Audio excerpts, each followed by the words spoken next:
attributes that are characteristic of the concept, cases of mistaken identity may well occur. One goal of this book is to identify the attributes that constitute a family resemblance for the irony concept. This book also surveys the empirical research that is being conducted on irony and sarcasm. Sarcasm, in particular, is a topic of inquiry for experimental psychologists and linguists because it illuminates many important aspects of communication and miscommunication.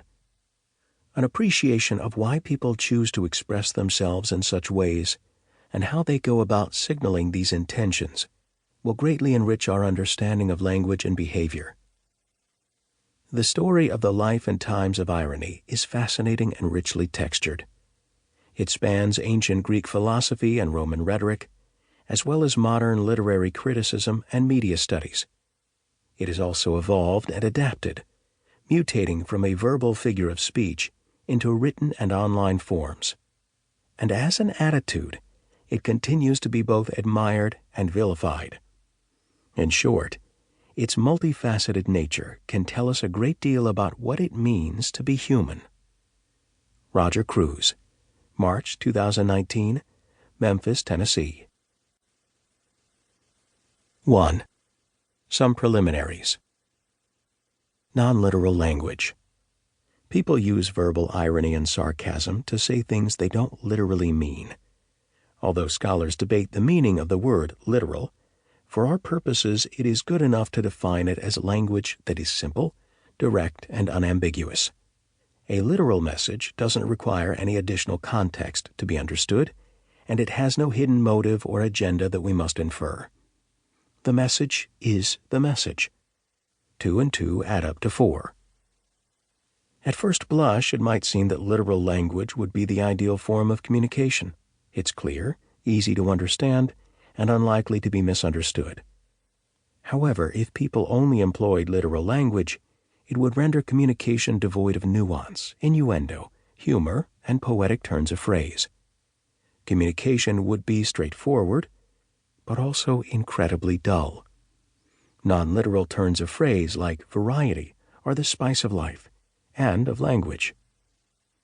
As it turns out, verbal irony is but one example of a far larger family of speech forms that deviate from literal meaning.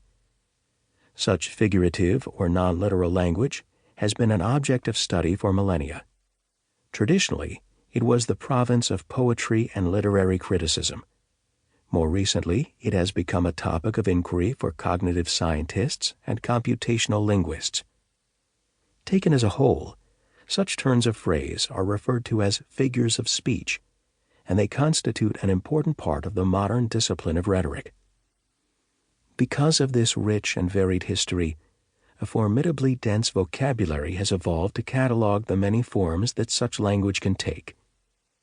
Many dozens, and possibly hundreds of such figures have been described and studied. Fortunately, we don't need to consider all such figures of speech for our purposes. Many of them, such as alliteration, are primarily ornamental in nature.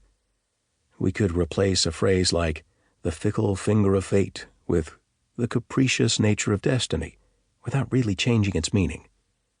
It is the repetition of sounds in the first expression, however, that makes the phrase noteworthy or memorable. The goal of this section is to highlight only the forms of non-literal language that deviate from a speaker's literal meaning.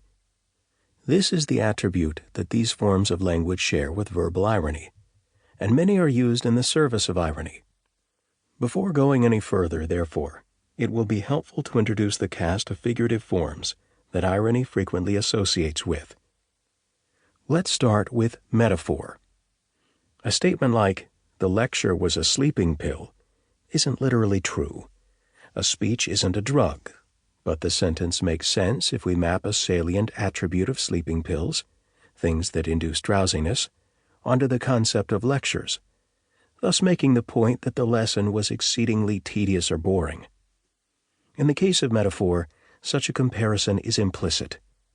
We can accomplish a similar trick by using a simile, but in this case the comparison is explicit, as in, "The lecture was like a sleeping pill."